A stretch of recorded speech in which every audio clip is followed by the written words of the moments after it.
Hauwezi kudili na mwanamke ambaye anatoka na mume wako.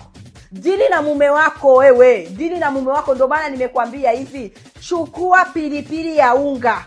Ukiona pilipili iko kwenye maduka ile ya kukaushwa, ina maana yake.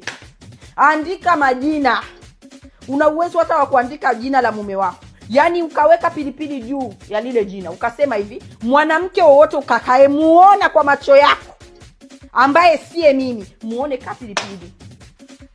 Nuia vizuri dada, kwa sababu machungu unayoyapata unayajua mwenyewe. Ukimaliza chukua ile karatasi, choma.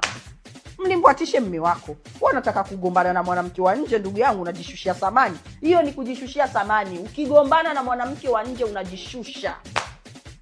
Ndio kwanza unamwambia mwanaume aende kabisa, kwa sababu umeshamuonesha kama kumjua, unamjua wala. Sasa kinachokupa pressure nini? Hauwezi kugombana na mwanamke ambaye anatukwanza.